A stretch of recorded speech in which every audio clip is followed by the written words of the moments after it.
Shalom. One of the first things to understand in order to understand your origins and the origins of mankind is that twin brothers can have different fathers. Her eggs were fertilized in her same menstrual cycle by two different men, and so now each child has a different father. So two babies, two dads, one womb. Doc, talk to me. How does this happen? It's called heteropaternal superfecundation. So it happens when two eggs from one woman get fertilized by sperm from two different dads. And it's rare. It happens in about 1 in every 400 sets of non-identical twins who are born. And usually a woman will release one egg when she ovulates, but about 5% of the time, two eggs can be released. And if then a woman has sex with two men in, say, a 5-day period, theoretically that sperm from two different men can find two different eggs. You end up with twins with the same mother, but two different dads. Peut-on accoucher de jumeaux issus de deux pères différents? La réponse est oui. Ça n'est pas un canular, même si ce phénomène est rarissime, il n'est pas impossible.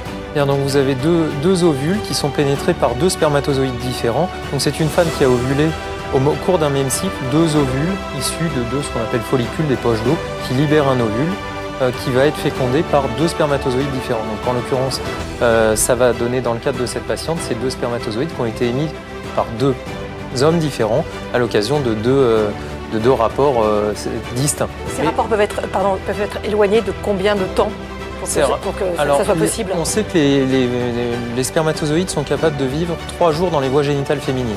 Donc ça veut dire potentiellement 2 rapports à 3 jours d'intervalle. Cuesta creerlo, pero un insólito caso descubrió el Instituto de Genética de la Universidad Nacional.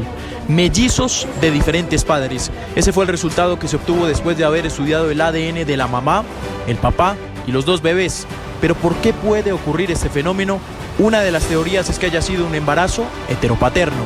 Los embarazos heteropaternos son un evento muy poco frecuente que se da cuando una mujer tiene relaciones con dos hombres diferentes y ella genera dos óvulos. En este laboratorio se analizaron los polimorfismos, que en otras palabras son los estudios de algunas zonas genéticas del ADN. Por lo general, se analizan 15 zonas y estas tienen que coincidir exactamente con el ADN que se está comparando, en este caso el de la mamá y el papá. Todo iba normal con el primer mellizo, el ADN fue idéntico, pero con el segundo empezaron las diferencias. Look, you're going to see in the Torah that many times when a woman gives birth, it is mentioned before that she conceives and then gives birth. In the case of Hava, when she gives birth to Cain, it is written, "Vata'ar ha'isha vateledet Cain," and the woman conceived and gave birth to Cain. So why the precision? Of course she has to conceive in order to give birth, so why waste so much ink?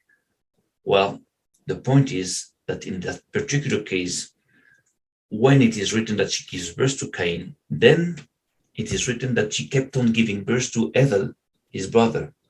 But in that case, for Evel, it is not written that she conceived again. So out of this, you know that the Torah speaks here about one conception and two births. Then you can deduct and understand that both Cain and Evel were born together out of one womb. One conception, two births. They were twin brothers. Now, following the birth of Cain and Evel, the Torah right away mentions that Cain is going to become a farmer and that Evel is going to become a pastor.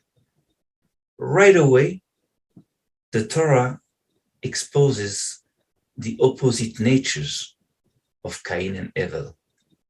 This is how the Torah teaches you that not only they were born twins, but that they were born non-identical twins with different natures. Now, there are ways to understand that these two children actually come from two different fathers, that one comes from Adam and that the other one comes from the snake.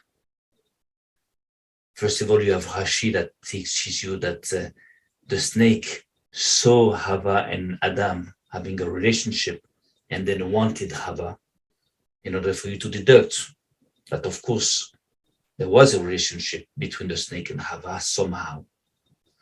Then the Zohar also mentions that Cain is the son of the snake. And besides this, you can see that the woman only speaks with the snake. So they have a close relationship. She doesn't speak with Adam. So out of this and out of many other different clues that we can see in the Torah, we realize that right away, these two children were born out of one womb from two different fathers. And this is what is very important for you to understand, is that if everyone on earth comes from Hava, not everyone comes from Adam. Other people comes from the other side, from that guy whose name was erased from the Torah and replaced by that of the snake. Now a pastor is always on the move. He never stays in one place, unlike the farmer that stays in one place because he works his land. Now through the punishments of both the snake and Adam, you can detect the original nature of both men. If Adam is now condemned to become a farmer because he's condemned to work the land, you can understand that he was at the origin a pastor.